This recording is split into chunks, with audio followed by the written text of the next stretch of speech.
ಆ, ಏನ್ ಹೇಳೋದು, ಮಹಾನ್ ವ್ಯಕ್ತಿ. ಪ್ರಪಂಚದಲ್ಲಿ ತುಂಬಾ ಜನ ಹುಡ್ತಾರೆ, ತುಂಬಾ ಜನ ಸಾಯ್ತಾರೆ. ಬದುಕು ಅನ್ನೋದು ಒಂದು ಅವಕಾಶ. ಆ ಅವಕಾಶದಲ್ಲಿ ನೀವು ಏನ್ ಸಾಧಿಸ್ತೀರಾ ಅಥವಾ ಎಷ್ಟು ಧೈರ್ಯ ಮಾಡ್ತೀರಾ, ಯಾವ ಮಟ್ಟಿಗೆ ನಿಮ್ಮ ಬದುಕನ್ನ ಉಪಯೋಗಿಸ್ಕೋತೀರಾ ಅನ್ನೋದಕ್ಕೆ ಒಂದು ಉದಾಹರಣೆ. ಹುಣಸೂರಲ್ಲಿ ಹುಟ್ಟಿ ಎಲ್ಲ ಸಿನಿಮಾದ ಒಂದು ನಾರ್ಮ್ಸ್ ಇರುತ್ತಲ್ಲ, ಹಿಂಗೆ ಇರಬೇಕು, ಒಬ್ಬ ನಾಯಕನಾಗಕ್ಕೆ ಇದೇ ತರ ಇರಬೇಕು, ಅಥವಾ ಈ ವಿಷಯಗಳಲ್ಲಿ ಮಾತ್ರ ಒಬ್ಬ ದೊಡ್ಡ ನಿರ್ಮಾಪಕ ಆಗ್ಬೋದು, ಸ್ಟಾರ್ ಆಗ್ಬೋದು ಅನ್ನೋ ಎಲ್ಲ ಒಂದು ಏನ್ ಕಲ್ಪನೆಗಳಿತ್ತು ಅದನ್ನೆಲ್ಲ ಹೊಡೆದು ತನ್ನದೇ ಆದ ಒಂದು ಸಾಧನೆ ಮಾಡಿರುವಂತ ಮಹಾನ್ ಚೇತನ. ಕನ್ನಡ ಚಿತ್ರರಂಗಕ್ಕೆ ಅವ್ರು ಕೊಟ್ಟಂತ ಕೊಡುಗೆ ತುಂಬಾ ದೊಡ್ಡದು.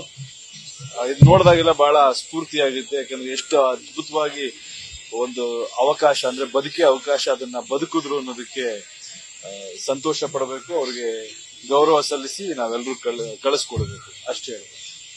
ಅವ್ರ ಕುಟುಂಬಕ್ಕೆ ದೇವರು ಶಕ್ತಿ ಕೊಡ್ಲಿ ಇದನ್ನ ಬರೆಸುವಂತ ಕರ್ನಾಟಕ ಕನ್ನಡ ಚಿತ್ರರಂಗ ಅವ್ರನ್ನ ಯಾವತ್ತೂ ಸ್ಮರಿಸುತ್ತೆ. ನ್ಯೂಸ್ ಫಸ್ಟ್, ನಿರ್ಭೀತಿಯಿಂದ ನಿಮ್ಮ ಪರವಾಗಿ.